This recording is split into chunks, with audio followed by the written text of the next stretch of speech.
you, Joseph. Thank you, Eric. It's a pleasure to be there and to close this meeting. I think we are speaking about low risk and high risk stage 2, but now we will speak about high risk and low risk stage 3. That's my disclosure. If we go back to the TNM classification, it's clear that T4 is a very important prognostic factor. And if we saw with N1, but also in N2, it was clear in this classification. If we go back to the same schedule of Axel presented for stage 2 and done by Jeff in ASCO, for stage 3, if we have 100 patients, we cure 55% by surgeon, approximately 20 patients was cured by chemo, majority by 5-FU, but a little part by oxaliplatin, and 25% of patients had relapse of the disease. In Mosaic, with more follow-up, we saw that we have some events late, and the increasing overall survival with time, and we saw that with 10 years follow-up, it's 8.1% improvement with oxaliplatin in this trial. Interestingly, if we look at the two populations, the stage 3 N1 or the stage 3 N2, we have more efficacy of oxaliplatin in the N2 arm with 13% benefit. The benefit is more little in the stage 3 N1. If we have a meta-analysis of in the database analysis of the 3 trials with fluoropyrimidine plus or minus oxaliplatin, it's very interesting to see that it's a higher risk of recurrence over time was associated with higher T and H stage. Oxaliplatin demonstrating more benefit in patients with more advanced T and nodal stage. And addition of oxaliplatin to 5-FU is associated with benefit for T4 and T3. However, this benefit exists, but is little for T1 and T2. Really, for T1 and T2 and plus, the benefit of oxaliplatin is very little. After the IDEA, we try with Alberto Alberto give me this publication, and I think it's a very interesting publication, published in 2014, is the SER population, is the relative weight of the T and the N stage were calculated by multilinear regression. And for colon cancer, relative T and H stage weight were 0.5 for T and 0.42 for N, and T is more important than N for stage 3. And for me, it was really, and also for Alberto, it was really a big surprise to have the T more important than the N for stage 3. In conclusion, stage 3 affects colon cancer survival more significantly than the N stage. It's a little bit complex, the T4 definition for pathologists. It seems simple, but it's moved. The TNM6, the TNM7, the TNM8, and it's more precise in the TNM8, and probably we will have more in the trial, more better definition of T4, because T4 in the TNM7 was perforate serosa, and it was a little bit confused because it was not really so simple. Now it's a little bit more simple in the T4, in the TNM8, because T4 is tumor invade the visceral peritoneum or invade of adherence to adjacent organ or structure, and probably the T4 definition will be better with the TNM8 classification. If we go back to the IDEA trial, we have, I think everybody knows the schedule. Just to point out the fact that in this study, we have a lot of, in N1, it's 72%. We have a lot of T1, T2, and T3. But if we are looking T1, T3, and 1, it's, if we combine the both, it's 59%, and the T4 or N2, it's 41%.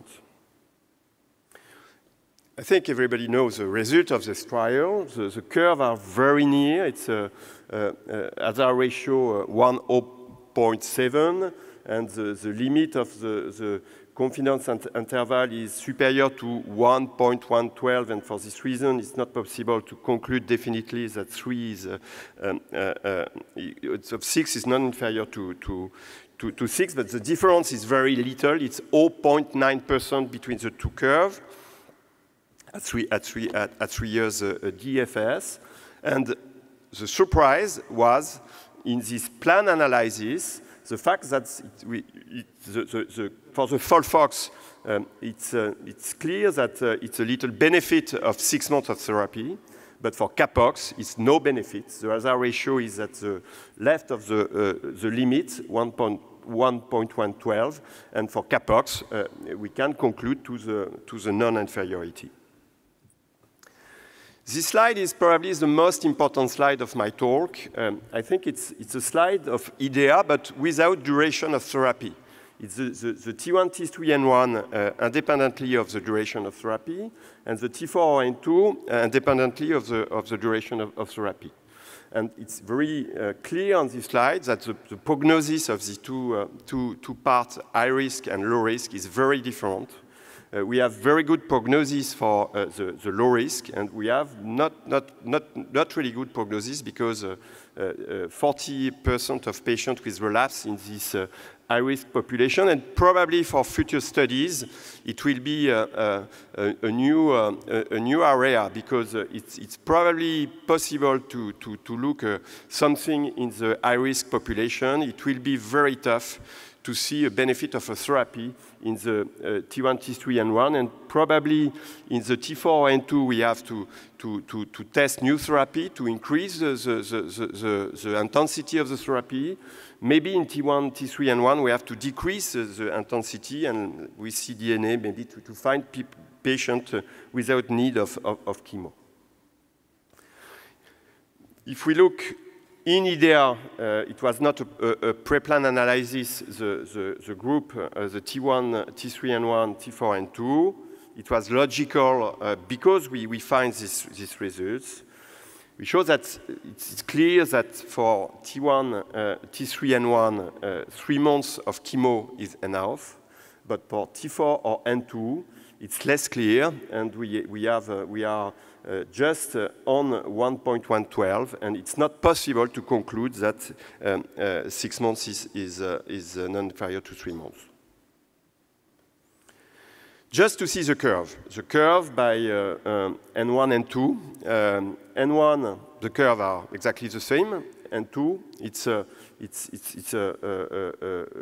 6 months will be a little bit better, but it's very interesting to see that it's begin at 3 years, and just the follow-up we don't have a lot of patients more than 3 years, and it can change if we have more follow-up. And it's a reason for N1, I think it's not possible to have change. For N2, it's possible to have change in the next analysis. If we look T1, T3, it's the same as N1. It's the same, and it's probably don't change. For T4, it's a difference between beginning at the difference is at the beginning, and probably we are sure that it don't move with time, and T4 is really an important prognostic factor in this trial. If we mix the both, T1, T3, and N1, exactly the same curve. If we look T4 and N2, we have the superiority of 6 months, but it's begin at 3 years, and we have really to follow the patient because it can increase with time. If we focus on the FOLFOX and XELOX T4 or N2 subgroups, for FOLFOX, it's clear that it's better to have 6 months of chemo. The big question is really for T4 or N2. It's not clear that 6 months of XELOX is necessary because at 3 years the DFS is exactly the same, but for the same reason we have probably to wait a little bit because the confidence interval is up to the 1.12 in the subgroup of patients, and it can change a little bit with more follow-up.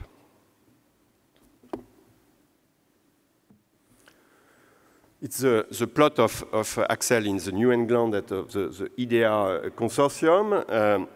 if we look, we have only T4 at the right of the 1.112, and really T4 is probably the more important prognostic factor to choose 6 months of chemo.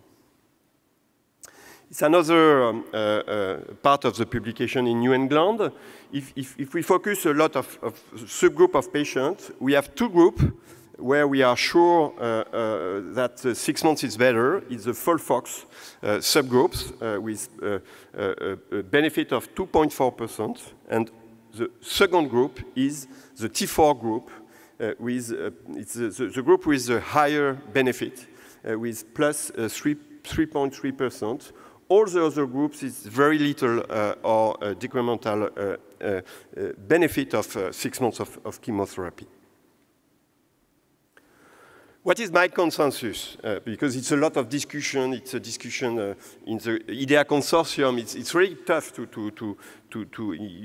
we have in UK 3 months is a kind of standard right now for the vast majority of the patients.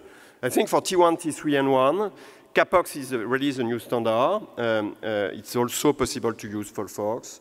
And 3 months is probably the good period. It's not necessary to have 6 months of therapy. For T4 and 2, we have the possibility to have the CAPOX or the FOLFOX. Maybe the CAPOX, it's a little bit less toxicity if we, in relationship with your Japanese colleagues. And we have, after 3 months, to see the clinical decision, to see the tolerability, the regimen, because it's different. For FOLFOX, we have to have 6 months of therapy. We have to speak with the patient, and we have to integrate in the decision. Maybe T4 and 2 is not the same. And for the majority of the patient, we have to treat the patient 6 months, but especially if it's FOLFOX or T4, and to continue oxaliplatin, we stop if neuropathy superior of grade 2. The big question is for the T1, T3, and 2 population. It's maybe possible, it's an interrogation to use 3 months of CAPOX, but we probably need a little bit more time to be sure of this conclusion.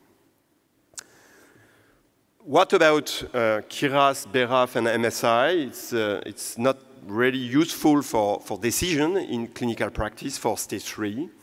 It can be an interesting stratification factor for the future clinical trial. Maybe MSI can be useful only in the elderly population because if chemo is decided, it's clear that it will be a combination of fluoropyrimidine and oxaliplatin if it's elderly with stage 3 MSI. What will be the future? We have the IDEA, but before IDEA, we treat 20,000 patients in 8 studies to have evaluation of irinotecan, bevacizumab, and cetuximab. And the company spent a lot of money. It was a lot of patients. And it was really a disaster for the patient, for the physician, and for the company. And it's very now difficult to find a new industrial partner to conduct an adjuvant trial. And Emery de Grammont published a paper with the demonstration that it's not good if we have a signal in metastatic, it's not the way to select the drug for adjuvant setting. And we need really to select the population with a predictive test for new drug. The future is maybe the CMS, but CMS is not easy in clinical practice. We have a publication in JAMA Oncology of your US colleague, NSABP colleague, concerning the oxaliplatin efficacy in relationship with the CMS classification. It seems that oxaliplatin didn't work very well in the CMS4. We have very important paper by the French Pages team concerning the immunoscore. The immunoscore is a very good prognosis factor. But at this time, it's prognostic. It's maybe useful to fix the prognosis. And the future is maybe immuno-oncology and to treat a patient with immuno-oncology with patient with high immunoscore. cDNA, I think all was told before me. We have at ASCO this year the Australian team with Dr. Tai with some data in stage 3. It seems like work like in stage 2, but I think, like Ramon explains, the question of the cutoff is very important, and the technology, it's a lot of possibility to test the cDNA. We have a lot of work to do, and we have to have trial. And what will be the new trial right now in stage 3? Dynamic will be one for stage 2. In France, we have a trial for, we like the FOLFIRINOX regimen, like you see in ASCO this year for pancreatic cancer. And we have a study for the T4N2 population randomizing the FOLFOXIS, the modified FOLFOXIS versus the FOLFIRINOX regimen. And it's not a huge trial. We need approximately 1,700 patients to answer the question, and this trial is ongoing. It's other trial with predictive biomarker. MSI and Frank Sinikrop is the PI of the US study with atezolizumab. It's a very important trial. In France, we have also a trial for patients with mutation of PI3 kinase with aspirin. And probably we will have a new trial with immunoscore and immuno-oncology. Take-home message is, I think it's new, T-stage effect colon cancer survival more significantly than the end stage. It's really, I think, important in practice. T4 is a very strong prognostic factor. Prognosis, if stage 3, T1, T3, and 1, we have very good DFS with 3 months or 6 months, and 3 months of CAPOX is the new standard. And for T4 and 2, the DFS is a little bit better with 6 months, but the difference is very little. And we have at this time, 6 months of chemo is the standard, but we will have to wait the actualization with overall survival of the IDEA trial, probably to conclude about the T4 and 2 group of patients. Thank you very much for your attention.